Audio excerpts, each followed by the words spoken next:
MP Avinash Reddy గారు RDO ఆఫీస్కి పోయి తర్వాత తెలుగుదేశం వాళ్ళు ఏదో భూ కబ్జాలు చేసినట్టు అదంతా అక్కడ పోయి కంప్లైంట్ చేసినట్లు తర్వాత వార్తల్లో చూశాం. అసలు నాకు అర్థం కాలేదు.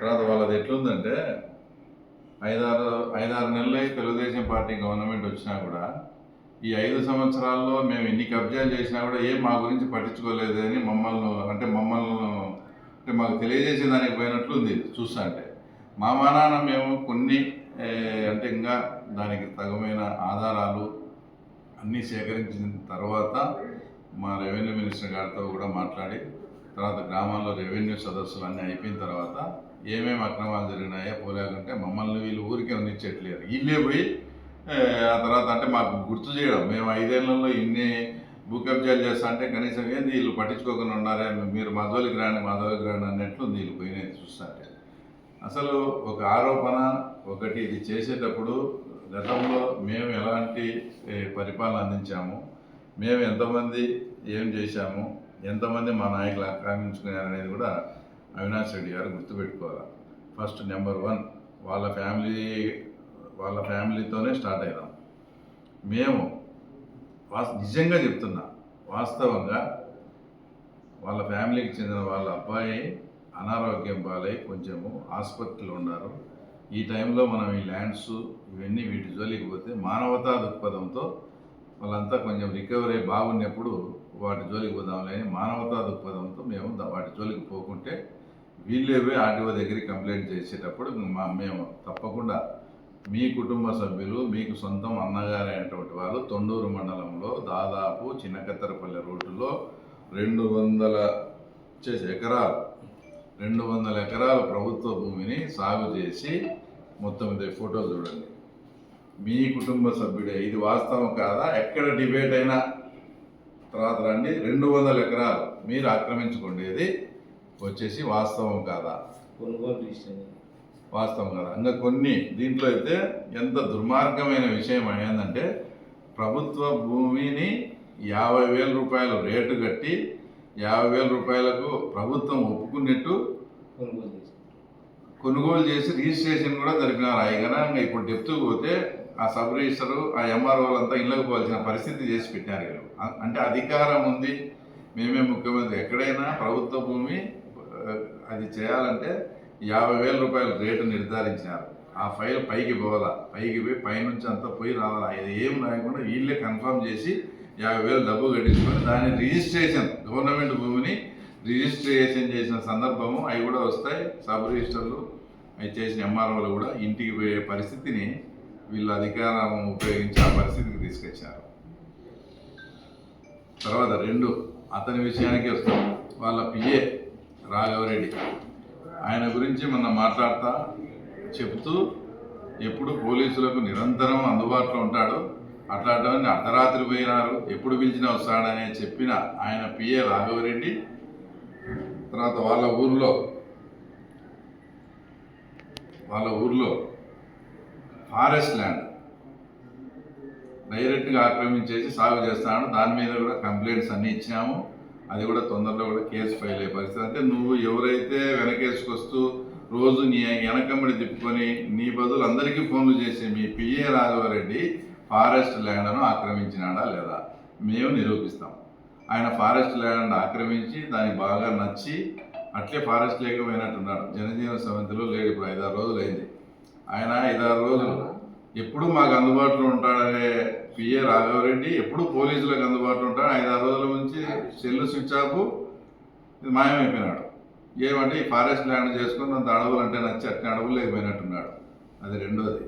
తర్వాత 3వది, వివేకానంద రెడ్డి కేసులో సహనిందితుడు మీతో పాటి మా మిత్రుడైనటువంటి దేవిరెడ్డి శంకర్ రెడ్డి గారిది దొన్లాగులో దేవిరెడ్డి చైతన్య రెడ్డి పేరుతో దాదాపు గుట్టంతా 30 ఎకరాల అది ప్రభుత్వ భూమి కానీ డిగేడ్ భూమి కానీ ఆక్రమించింది వాస్తవమా కాదా? ఆ సర్వే నెంబర్లు ఆ ఫోటోలు అన్నీ కూడా ఉన్నాయి. అతనెవరు? ఈ మీ జగన్మోహన్ రెడ్డి ముఖ్యమంత్రి అయిన తర్వాత గుట్టంతా గుట్టంతా ఆక్రమించాడు.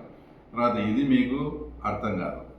తర్వాత 4వది, ఏదైతే మున్సిపల్ చైర్మన్ గారు ఉన్నారో ఆయన కూడా వాళ్ళన్న ఆర్డీఓ ఆఫీసులో పనిచేస్తూ వాటి ద్వారా కదిర్ రూట్లో 16 ఎకరాలు ఇప్పటికీ ఆక్రమించుకొని ఉన్నారు. డీకేడ్ ల్యాండ్, అది కూడా మేము ప్రూవ్ చేస్తాం. మీరు మాది కాదని స్టేట్మెంట్ ఇవ్వండి, మేము పోయి పేదలకు పంచుతాం. ఒక దొల్లాకు కానీ, ఒక తర్వాత కదిర్ రూట్లోది కానీ, మల్యాల, ఇంకా మల్యాలలో ఒక అది కూడా వయస్సులకు బంధమైనటువంటి ఒక వ్యక్తి ఎంత అతను చేసిన దారుణాలు అయితే లాస్ట్కు అసైన్మెంట్ ల్యాండ్లో పెట్టి డీకేడ్ పాస్బుక్లు ఇస్తే పాస్బుక్లు అన్నీ కూడా అతని ఇంట్లో పెట్టుకొని మీరు ఎలక్షన్లో మాకు ఓటు వేసినట్టు ప్రూఫ్ అయిన తర్వాతనే మేము మళ్ళీ పాస్బుక్లు రిటర్న్ ఇచ్చామని వాళ్ళని బెదిరించి ఎలక్షన్లకు ఒక నెల ముందు వచ్చిన పాస్బుక్లను ఎలక్షన్ అయిపోయిన తర్వాత ఇచ్చిన సందర్భం ఇది. ప్రజాస్వామ్యంలో ఎంత దారుణమైన విషయమో కౌంటింగ్ అయిపోయినాక ఇచ్చినట. ఇంతటి దారుణమైన విషయాలు ఉన్నప్పుడు అవన్నీ వచ్చేసి అవినాష్ రెడ్డి గుర్తుకు రాలేదా? తర్వాత వేంపల్లి మండలంలో వచ్చి గండి రూట్లో పోయే డిప్లొమా కాలేజ్ దగ్గర దాదాపు 3 ఎకరాల డీకేడ్ ల్యాండ్ను కూడా ఆ జెడ్పీటీసీ కూడా ఆక్రమించేసి పిఎల్ఆర్లకు రెంట్ ఇచ్చి తర్వాత లీజుకి ఇచ్చి ఆ లీజు డబ్బులు కూడా అతనే తీసుకుంటాను. ఇప్పటికీ అతని ఆధీనంలోనే ఉంది.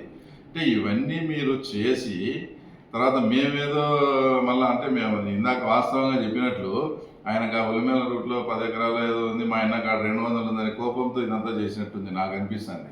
లేకపోతే మీరు ఇన్ని దారుణాలు చేసి మేము ఇంకా అంటే మేము ఊరికే ఉన్నామనే మీరు పోయి మళ్ళీ మాట్లాడేది చేసేది. ఇంకా చిన్న ఇష్యూ కనంపల్లి వాళ్ళని పోయి మీరు పత్రిక వాళ్ళు అడగండి, పక్కనే వాళ్ళు చెప్పడం చెప్పులు అరిగిపోయేటట్టు మేము భాస్కర్ రెడ్డి గారి దగ్గరికి తిరిగినాం. మా భూములు అన్నీ ఆక్రమించుకుంటారా ఈ రూట్లో, మాకు ఏదన్నా చేయండి. ఇంకా కదిర్ రూట్లో ఒక భూమి వీళ్ళు ఆక్రమించాలంటే ఇప్పుడు కొత్త స్టైల్ దాంట్లో ఏదైనా గుడి కానీ చర్చి కానీ కడితే దాని జోలికి కానీ ఒక చర్చి నిర్మాణం చేస్తే దాని చుట్టూ ఆక్రమించుకునే సందర్భం పులివెందుల్లో రండి, మీరు రండి, నేను చూపిస్తాను. కదిర్ రూట్లో ఆ కనంపల్లిలో మేము చెప్పులు అరిగేట్టు తిరిగినాము భాస్కర్ రెడ్డి సార్ దగ్గరికి, కానీ మాకు లేదు. మా భూములన్నీ కూడా మాకు సంబంధం లేకుండా అందరూ గీకేడ్ చేసుకొని లాస్ట్కు మాకు ఏదైనా గొర్రెలు తోలకపోయేదానికి పశువులకు మేత గుట్టకపోయేదానికి కూడా వీలు లేకుండా చేశారని కనంపల్లి వాళ్ళు అడగండి, తర్వాత మీరే చెప్తారు. కాబట్టి నేను చెప్పేది ఏంటంటే మీ భూ కబ్జాలు అన్నిటి మీద ఎంక్వైరీలు అన్ని తొందరలోనే అన్నీ జరుగుతాయి. ఎక్కడెక్కడ ఏమేమి చేసినారో అన్నీ కూడా తిరిగి రాబడతాం. ఇవన్నీ ఒక ఎత్తు అయితే గతంలో ఉండే ఎంఆర్ఓలను గతంలో ఉండే ఆర్డీఓలను కూడా మీ అధికారంతో ఇది చేసి అనేక మంది మా తెలుగుదేశం వాళ్ళు ఏదైనా ఇంటి పక్కన గవర్నమెంట్ ల్యాండ్ వాళ్ళ పొజిషన్లో ఉంటారు. ఆ పొజిషన్లో మీరు లేరని చెప్పడం, ఆన్లైన్లో 1B ఎక్కడం, అవి తీసుకోవడం, అట్లాంటి ఇంకా కొన్ని వేల కేసులు కూడా అన్నీ కూడా మా దృష్టికి వచ్చాయి. అవన్నీ కూడా పరిష్కారం చేసే దిశలో తర్వాత మేమున్నాం. మేము పులివెందుల కాన్స్టిట్యున్సీలో ఉండే ప్రతి ఒక్కరికి విజ్ఞప్తి చేసేది ఏంటంటే గత 5 సంవత్సరాలలో మీ పొజిషన్లో ఉండి కానీ మీ ఆధీనంలో ఉండి కానీ లేదా ఇతరత్ర వేరే కారణాల వల్ల మీ 1Bలు తీసేసి ఏదైనా అక్రమాలు మీ మీద దౌర్జన్యాలు జరిపిన వాళ్ళందరూ కూడా ఆర్డీఓకి రిప్రజెంటేషను, తర్వాత పులివెందుల డిఎస్పీ గారికి రిప్రజెంటేషను, అట్లాగే ఒక కాపీ నాకు కూడా పంపండి.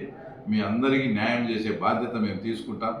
గత 5 ఏళ్లలో ఎవరు ఏదన్నా జరిగినా కూడా ఒక్క అక్రమం ఒక భూ కబ్జా జరిగినా కూడా అవన్నీ కూడా వెనక్కి తీపిచ్చి మా ఎవరైతే పులివెందుల ప్రజలు ఉంటారో న్యాయబద్ధంగా వాళ్ళకి చెందాల్సింది వాళ్ళకి ఇస్తాం. ఒకవేళ గవర్నమెంట్ ఇప్పుడు వచ్చిన తర్వాత నేను కానీ మా కుటుంబ సభ్యులు కానీ ఒక 5 మూర కానీ ఒక సెంటు కానీ ఎక్కడ ఆక్రమించినామని మీరు ప్రూఫ్ చేయండి. ఇట్లే మీకు సారీ చెప్పి కూడా మేము రాజకీయాల నుంచి కూడా నిష్క్రమిస్తాం.